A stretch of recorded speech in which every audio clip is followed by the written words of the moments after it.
Hey everyone, I'm Max from Reptile Fanatics, and as long as I can remember, I've always been very enthusiastic about animals, pets, reptiles, amphibians, anything basically that is not a human being. So I've always had pets growing up, small animals. I've always been an avid fan of reptiles and amphibians. Here I've got here, guys, is this little terrarium that I made over the weekend. It only took me about 20 minutes. I had to go out and get all the materials, obviously, for it, like this cookie jar. And yes, it's just a cookie jar. Lid opens. The lid actually has these small seams with ventilation areas, so don't worry about that, but essentially it's nice, good size for two little baby juvenile newts or EFTs or morphed Japanese fire-bellied newts. Now you can see why, maybe a couple here crawling around now, but I've got two in here. This could probably house up to 4, but I've just got 2 in here for now. I guess this is just an idea of how you can become a bit more creative or be a bit more creative with housing your baby newts or very small baby frogs. I probably wouldn't recommend frogs because they like to jump around a bit more, but newts just like to be very crawly and crawl around in their young stages. So in the first 6 months of a newt's morphed life cycle or life stage, they generally are quite terrestrial, right? They're on land, and after about 6 months, they tend to, I guess, go back towards an aquatic or semi-aquatic lifestyle where they'll tend to want a bit more water. They want to start feeding in the water. So right now they're going to be living off whiteworms and little baby earthworms and the other small insects I can catch for them or gather for them. But that's how they'll spend their first 6 months in this cool little terrarium. Very decorative, so there's moss, there's a log, there's a sand pebble mix, there's a lot of moisture, there's even a water layer for them to enjoy. The idea with this is that it kind of replicates their wild habitat in Japan or in Asia where they come from. So the Japanese fire-bellied newt originating from Japan, one of the most popular pet newts in the world, and that's simply because of their very easy to look after and their stunning colors. So they've got a very bright orange to red underbelly and stunning black, jet black colorations on top. Very easy to look after, very easy to breed. They breed obviously once a year with the seasons, so obviously they do winter, and once it gets a bit warmer they start their breeding cycles. I made this just by going to a local garden center, but it was quite expensive in regards to the raw materials. I've got a few links down below where you can purchase a lot of these materials on Amazon for like a quarter of the price, but essentially this is just a cookie jar from our local depot. So whether you go to Home Depot or a furniture or I guess any store that sells kitchen supplies, literally you can keep them in plastic bins. Some people like to go with the Terrarium solutions or actual terrariums from pet stores or glass tanks, whether it's 2 foot, 3 foot, or I guess you've got the 20 and 30 or 40 gallon tanks for our North American friends. Like I said, check out the unboxing video in the description below, and I've also got how I've actually made this glass terrarium for them in this video. Stay tuned. Otherwise guys, like, subscribe. I love reptiles, I love amphibians, and this channel is about herpetology, about geckos, skinks, turtles, snakes, everything I can get my hands on. And these are just my new little morphed Japanese fire-bellied newts. I've had these before. I've also had the Chinese variation that we can get here in New Zealand, but these are the 2 little baby morphed newts that I thought I'd get in this little terrarium setup. See how they go, see how they enjoy this, see how long it lasts them. It should last them hopefully about 6 months, but we'll see.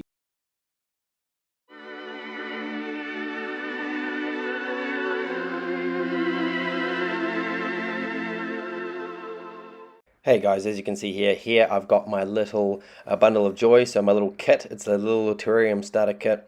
Just went down the road to a local plant barn or plant shop and got a pack of live moss, so different kinds of mosses.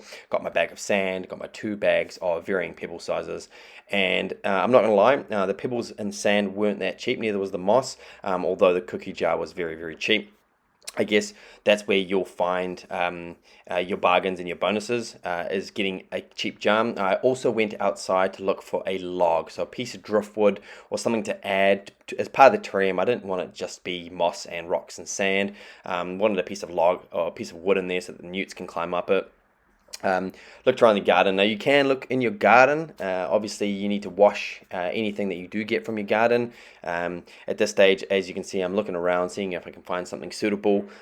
Just because there might be insects or spiders in it, you generally have to soak it in water. Hot water is a good option. You just soak the bit of driftwood in some hot water, or even if you get some stones, some rocks. Getting some plants as well is a good idea, but with, I guess, indoor terrariums, you need plants that can, I guess, not the requirement for having direct sunlight. So I do find a decent bit of driftwood, but it's too big for the cookie jar that I'm using. So as you can see, I've got all my stuff here. I've got my bowl or bucket here ready to go to start rinsing the pebbles and the sand, but this here I'm just soaking the driftwood. All right, here we go. Now I'm adding the sand. So the first thing you want to do is you want to rinse the sand and the stones, just because the sand will be cloudy because it's been packaged as dry. Put in some fresh water, move it around, play with it, get all that cloud out of there. So as you can see, this is what I'm doing here. I'm just rinsing the sand. It was pretty clean, to be honest. It wasn't that cloudy, so it was good quality, I guess, terrarium sand. And you can use this for fish tanks as well, actually. So not just having it as a dry option for example, a cactus terrarium. But as you can see, in a moist, it looks like I'm shoveling ice cream here. But as you can see in the moist content, the sand is nice and clumpy, really moldable, and that's what you want when you're shaping your little planarium or terrarium, whatever you're using. Now I know what you're thinking. That cookie jar looks really, really small. To be honest, it was a great size for 2 baby morph newts. You'll see the newts later in the later video. They are tiny once they come into their into their morph phase, right? Out of their aquatic phase where they look like tiny little miniature axolotls, and then they come into like a morphed on land phase. They're only about 1 inch long, so very, very small. For 2, this was perfect. I did really want to experiment with this, I guess, glass indoor terrarium option where it looks more like a indoor terrarium decoration or decorative option by having it as like a live terrarium. Here we go. Now this is what where I'm rinsing the pebbles. As you can see, they're a bit more cloudier. The water's cloudy here, so really giving the pebbles a good rinse, especially when you're using them in an aquatic or an aquarium variation or an aquarium setup. You do want to rinse all the pebbles as well as you can, just because you don't want that murky water, especially if you're going to have fish or newts in water or anything else. So here I'm giving the stones a good rinse, and they're looking pretty good. So 2 different sizes, just so I could I guess move them around.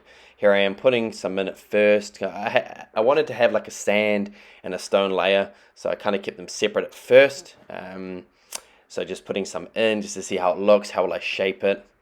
It is still quite a small glass I guess cookie jar terrarium, so I had to be careful and mindful of how much I used. And here from the original bit of driftwood you saw, once I soaked in hot water, gave it a good rinse, I chopped it up, right? So I got a decent piece of, oh, look at that, someone's making an appearance, very, very nosy at what I was doing. So here we go, put a small bit of driftwood on there that I broke up, and now I'm kind of playing with some of the moss. But we're going to go through a little time lapse coming up to see how it actually went into play, putting it all together. Just check it out.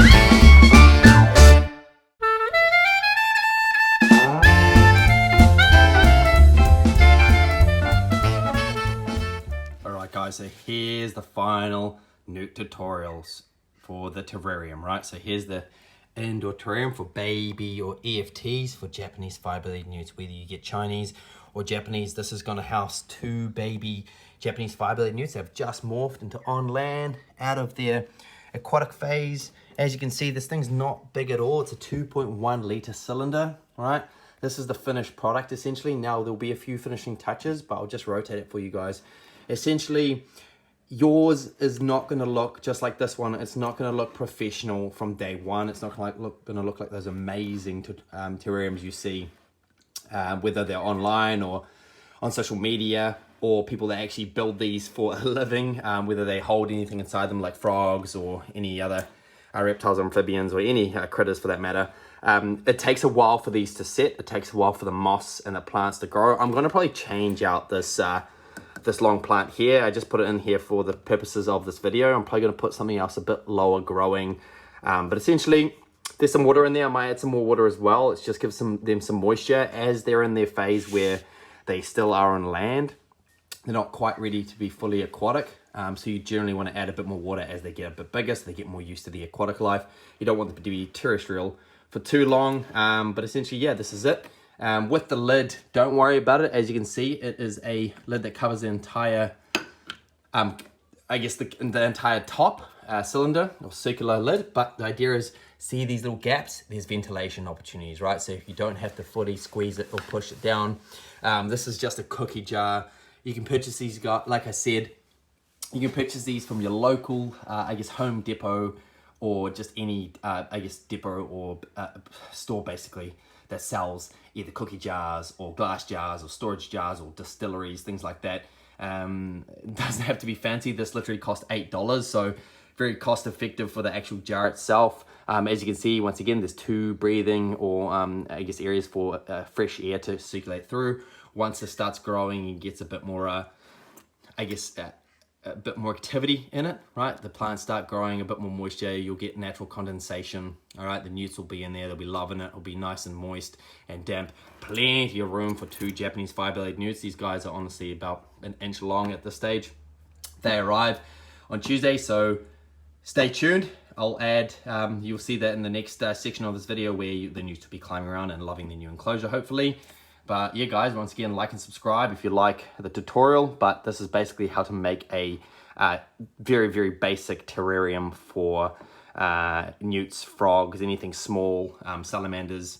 And also the idea of it is, I like it, is that it's just nice, even as like a decoration, whether, you know, some people have a plant inside next to their desk where they're working from home, or they might have a, I guess, Venus flytrap or a terrarium with nothing in it. But why not have newts? If you love amphibians and reptiles, why not have a couple of newts crawling around, right?